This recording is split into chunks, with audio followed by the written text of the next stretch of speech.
मैं रात में 12 बजे सो गई थी और फिर 3 बजे मैं उठ गई। टेंशन के मारे नींद नहीं आ रही थी। ठीक है, मेरा हमेशा पेपर से पहले यही हाल होता है। और फिर उठने के बाद मेरा जो रोज़ सुबह का काम है वो मैंने किया। अपनी हथेलियों को देख के मंत्र पढ़ा जो मेरे पिताजी ने मुझे सिखाया। कराग्रवस्ते लक्ष्मी कर मध्य सरस्वती कर मूले च गोविंदा प्रभाते कर दर्शनम। ये मंत्र ज़रूर आप भी पढ़ा करिए, बहुत अच्छा इससे आप महसूस करेंगे।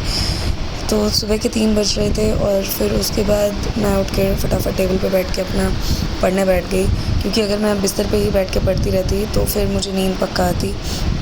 बिस्तर पे हमेशा थोड़ा लाउज़ीनेस फ़ील होता है, ऐसा मेरा मानना है। बाकी सबके अपनी चॉइसेस होती हैं, अपने चीज़ों पे डिपेंड करता है, ठीक है। बट मेरे से बिस्तर पे बैठ के ज़्यादा देर नहीं पढ़ाई हो पाती। मैं तभी बिस्तर पे बैठती हूँ जब चेयर टेबल पे बैठ के मेरी गर्दन में दर्द होने लगती है, क्योंकि मुझे थोड़ा सर्वाइकल की प्रॉब्लम है। लॉन्ग सिटिंग जॉब की वजह से चेयर पे बैठे रहने की वजह से ये दिक्कत हो गई मुझे। मैं सुबह उठते ही मैंने सोचा मैं बजट एक बार देख लूँ और गवर्नमेंट स्कीम्स जो होती हैं वो कर लूँ, क्योंकि ये 2 चीज़ें ऐसी हैं कि जो बहुत ही इम्पॉर्टेंट है। और स्पेशली गवर्नमेंट स्कीम्स वो तो इतनी ज़्यादा हैं कि वो मुझे याद ही नहीं हो रही, ठीक है, कितना भी कोशिश कर लूँ। लाइक ऐसा नहीं है कि मतलब बहुत सारी चीज़ें मतलब मेरे को करने को बची हों।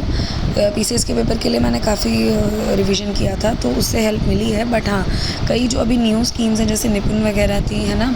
और फिर उसके बाद जो मोदी जी ने अभी आपका ये निकाला था, जो न्यू एजुकेशन पॉलिसी निकाली थी, वो सब रिवाइज़ करने को था। तो वो सब पढ़ते पढ़ते मेरा दिमाग एकदम ऊब गया। 4 घंटे मैं उसमें लगी रही। फिर उसके बाद मैं गई, पापा ने बाहर जो गार्डन में उन्होंने रोज़ के प्लांट लगाए हैं। मेरी आदत है वहाँ से रोज़ भगवान जी के लिए फूल तोड़ के लाना। तो देखिए कितने सुंदर सुंदर रोज़ खिले हैं। मुझे बहुत अच्छा लगता है इनके पास जाना। इतना प्यारे रोज़ की सुगंध लेके मुझे बहुत रिफ़्रेशिंग फ़ील होता है। फिर मैं वापस आके बैठ गई पढ़ने के लिए।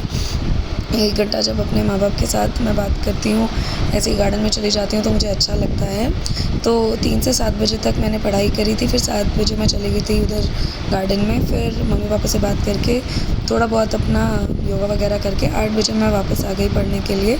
नेक्स्ट मेरी 4 घंटे की सिटिंग है 8 से 12 बजे तक के लिए, लेकिन मैं 8 से 12 बजे तक नहीं पढ़ पाई आज, क्योंकि मैं इतने दिन से काफ़ी ज़्यादा स्ट्रेस्ड उसमें सिचुएशन में रही, क्योंकि पीसीएस का पेपर के लिए दिन रात एक कर दिया था। और मेरा एक्चुअल में पीसीएस और यूपीएससी का जो प्रिपरेशन आप समझिए इसमें गैप आ गया।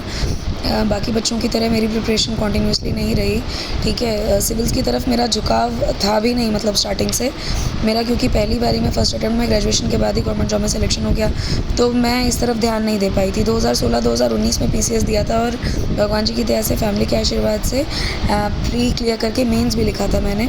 बट किस्मत को शायद कुछ और ही मंजूर था, मैं इंटरव्यू ही नहीं दे पाई थी। वो क्या रीज़न था बताऊँगी मैं आपको, क्यों मेरी हालत इतनी ख़राब हो गई, क्यों मेरी तबीयत इतनी ख़राब हो गई, क्या चीज़ें मुझे फ़ेस करनी पड़ी, बाद में बताऊँगी। Never mind. बट मैंने अपने आप को टूटने नहीं दिया। ये 4 साल बाद मैंने तैयारी शुरू करी है, ठीक है। फिर से पीसीएस का पेपर बहुत बढ़िया हुआ 2023 में, आप सब लोगों की दुआओं से, माँ बाप के आशीर्वाद से, स्पेशली भैया का, मेरे भाभी का मेरे बहुत सपोर्ट रहा, भगवान जी की कृपा रही। बहुत अच्छे नंबर से मेरा प्री क्लियर हो रहा है इस बार भी, तो वो एक मोटिवेशन रहा। तो मैंने सोचा चलो यूपीएससी भी दे लेते हैं। नहीं तो यूपीएससी के लिए मैंने डिसाइड नहीं किया था देने को। तो इतने दिनों से मेरा शेड्यूल पूरा बिगड़ा हुआ था, सिर्फ और सिर्फ पढ़ाई की तरफ मेरा ध्यान था। दवा खाओ, रेस्ट करो, पढ़ाई करो, क्योंकि मेरा न्यूरोलॉजिकल ट्रीटमेंट चल रहा है, तो उसमें रेस्ट की बहुत ज़रूरत होती है। बट मेरी सुलाह हमेशा बुक्स रही। मेरे को बुक्स में सुकून मिलता है। मैं जब भी पढ़ लेती हूँ तो मेरा दिमाग एकदम शांत हो जाता है। तो इस वजह से मैं दोबारा से मेरी सिविल्स की तैयारी की तरफ मुड़ी। इतने दिनों से मेरा यही रूटीन चल रहा था कि सुबह उठ के पढ़ो, फिर 8 से 12 बजे तक का 4 घंटे की शिफ्ट लगाओ। लेकिन आज मैं सिर्फ 8 से 10 बजे तक ही पढ़ी, क्योंकि आज मैंने सोचा मैं स्विमिंग करूं जाके। तो फिर मैं फटाफट से 8 से 10 बजे तक पढ़ के अपना रिवीजन करने के बाद मैंने नहा धो के फिर पूजा की।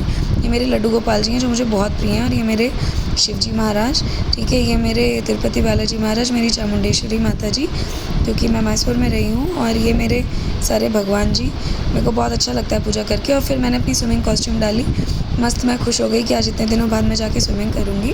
भैया क्योंकि रेडी नहीं हो पाए थे जाने के लिए, तो मैंने सोचा अपने उस टाइम को यूटिलाइज़ करूँ और मैं न्यूज़पेपर पढूँ। न्यूज़पेपर के लिए मैं दोस्तों इंडियन एक्सप्रेस को फॉलो करती हूँ, ठीक है। वो मुझे कॉम्प्रिहेंसिव लगता है। आप कोई भी न्यूज़पेपर फॉलो कर सकते हैं, द हिंदू भी कर सकते हैं, बट मुझे इंडियन एक्सप्रेस ज़्यादा अच्छा लगता है। ठीक है, हिंदू कभी कभार मैं पढ़ लेती हूँ, ऐसा नहीं है, बट डेली बेसिस के लिए अगर आप मुझसे पूछेंगे तो इंडियन एक्सप्रेस एडिटोरियल्स वगैरह के लिए, और जो जैसे आपको GS1 GS2 GS3 ऐसे पेपर्स के लिए अलग करनी होती है ना चीज़ें, मैं वो अलग कर लेती हूँ टॉपिक वाइज, तो मुझे अच्छा लगता है। बहुत कॉम्प्रिहेंसिव वे में, बहुत डिटेलिंग में इंडियन एक्सप्रेस ने अच्छी सी चीज़ें दी होती हैं। तो मैंने सोचा कि मैं ये टाइम यूटिलाइज़ कर लूँ, क्योंकि ऑब्वियसली पेपर जैसे जैसे पास में आता है तो न्यूज़पेपर रीडिंग की आदत छूटने लगती है बीच में ना, क्योंकि आपको ये रहता है सब कुछ चीज़ें रिवाइज़ कर लो।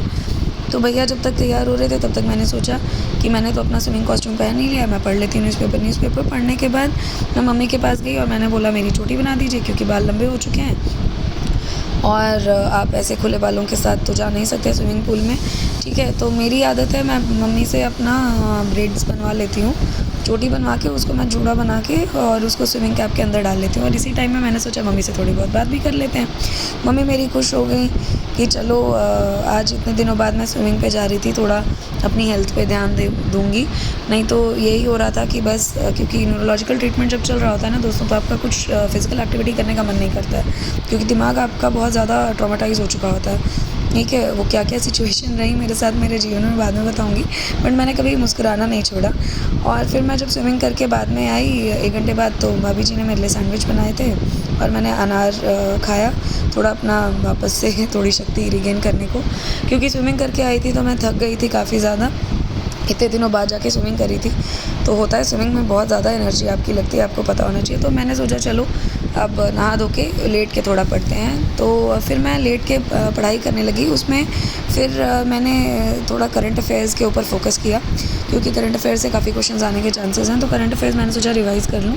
ठीक है, हुआ क्या, मैं ये सोचती हूँ कि शायद मेरी गलती है सबसे बड़ी कि मैंने UPSC सोचा कि मैं नहीं दूँगी। मेरे को पहले से ही डिसाइड कर लेना चाहिए था कि दे दूँगी, क्या बात है।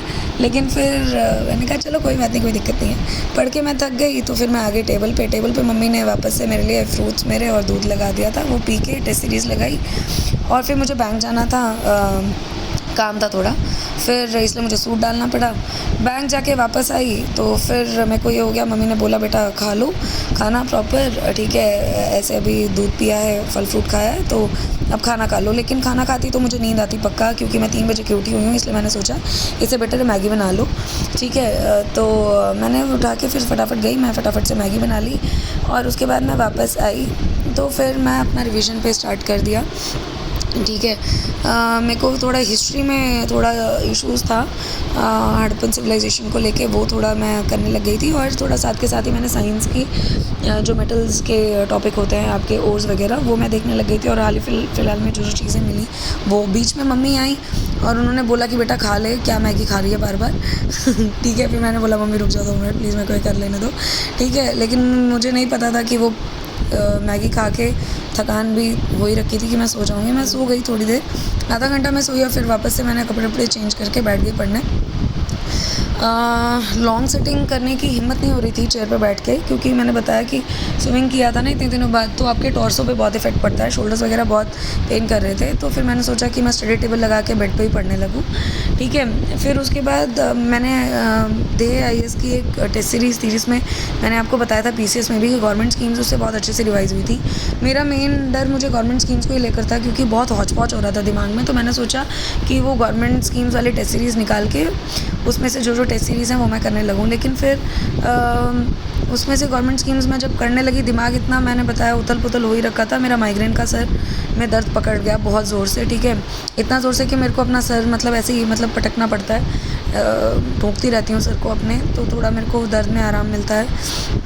ठीक है, लेकिन मेरे दर्द इतना ज़्यादा हो रहा था कि मम्मी को पता लग गया, उनको होता है कि ये लगातार पड़ेगी तो होगा ही, तो मम्मी ला के मेरे लिए दवा मेरी लेके आई।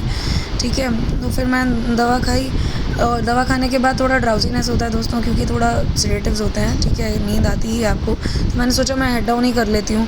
ठीक है, ऐसे दिमाग उलझन में ही पड़ा रहेगा, बहुत ज़्यादा स्ट्रेस भी नहीं लेना चाहिए। लेकिन मेरी आदत है हमेशा से, मम्मी आ गई और बोली बेटा थोड़ी देर लेट जा, तो मुझे ऐसी आ गई कि मम्मी भी मेरे साथ इतने सालों से हैं। ऑब्वियसली बात है, माँ को तो बच्चे का पता ही होता है ना। मैं 10th स्टैंडर्ड से ऐसी हूँ दोस्तों, पेपर के बारे में बहुत ज़्यादा टेंशन लेना। पढ़ती रही मैं शाम के 9 बजे तक। फिर उसके बाद भैया ने बोला चुपचाप आजा मैच देख ले थोड़ी देर। ठीक है, ये भैया की अब सुनिए आवाज़। ले बेटा ओम फो 29 पे 2। सुन ही लिया होगा आपने भैया की आवाज़। ठीक है, भैया ऐसे ही कमेंट्री कर करके मुझे हंसाने की कोशिश करते हैं। खाना खाने के बाद ये आइसक्रीम का दौर चला। मम्मी ठीक कैसी है, है? क्योंकि मेरी भाभी जी ने सोचा कि आइसक्रीम बहुत बढ़िया खिलाई सही जाए है। बच्ची को, बच्ची यानी मैं छोटी हूँ। ठीक है, तो मेरा दिमाग थोड़ा ठंडा रहेगा और माइग्रेन के दर्द में भी रिलीव करेगा मुझे और मैं पढ़ पाऊँगी। ठीक है, तो मेरा शेड्यूल ये रहा दोस्तों 18 घंटे का कि मैं सुबह से अपना 3 बजे से बैठी हुई पढ़ने के लिए, बीच में मैं बस 2 घंटे के लिए आप सोचिए 2 से 3 घंटा रख लीजिए, क्योंकि 1 घंटा स्विमिंग में। ठीक है, और सुबह 1 घंटा जो गार्डन में गई, मम्मी पापा से बात किया और बाकी 15 मिनट में बैंक जाना, फिर 15 मिनट रेस्ट करना, मम्मी से थोड़ा बहुत बात कर लेना, 10 मिनट इधर उधर कर लेना। तो ऐसे 3 घंटे मैंने इधर उधर किए थे। ठीक है, तो इन टोटल मेरा यही शेड्यूल रहा कि मैं मैक्सिमम रिवाइज़ कर पाऊँ। ठीक है, जितना भी मेरे पास टाइम बचा हुआ है कैसे भी करके सारी चीज़ों का। तो अब मेरा लास्ट फेज़ में 2 घंटे की पढ़ाई रह रही थी, तो वो मैंने सोचा मैं लेट के ही पढ़ लूँ। थोड़ा थक गई थी दिन भर की 16 घंटे की पढ़ाई करके, बाकी सारी चीज़ें। तो ये मेरी बची हुई पढ़ाई थी रात में, जो मैंने 12 बजे तक के अराउंड करी। ठीक है, तो इसमें फिर से मेरा यही था कि लास्ट लेग में जो जो चीज़ें मेरी रह गई हूँ करने के लिए, ये मैंने स्कीम्स के लिए एक हैंड आउट लिया था, आप देख सकते हैं, जो मैं बगल में ही रखी हुई हूँ। ठीक है, भैया चिढ़ा भी रहे थे कि तू बगल में अपनी किताबें ऐसे रख के सो रही है जैसे लग रहा है इंडक्शन इफेक्ट से तेरे दिमाग में सारी चीज़ें चली जाएंगी। मैंने कहा हाँ भैया, आपके मुँह में घी शक्कर हो सकता है वैसे ही चली जाए। पढ़ते पढ़ते मुझे नींद आ गई, फिर मैं ऐसे ही सो गई। तो ऐसा मेरा हिसाब किताब रहा पूरे दिन भर का दोस्तों। तो चलिए मिलते हैं। मैंने शेड्यूल अपना 18 घंटे का यहाँ लिख दिया है आपकी सहूलियत के लिए, आप इसको देख सकते हैं दोस्तों। और प्लीज़ मुझे अपनी दुआएं दीजिए, बेस्ट विशेस दीजिए, मुझे बहुत ज़रूरत है ताकि मेरा पेपर बहुत अच्छा हो जाए। और मेरी तरफ से भी मेरे उन दोस्तों को ऑल द बेस्ट जिनका यूपीएससी प्रीलिम्स है। चलिए पेपर के बाद मिलते हैं।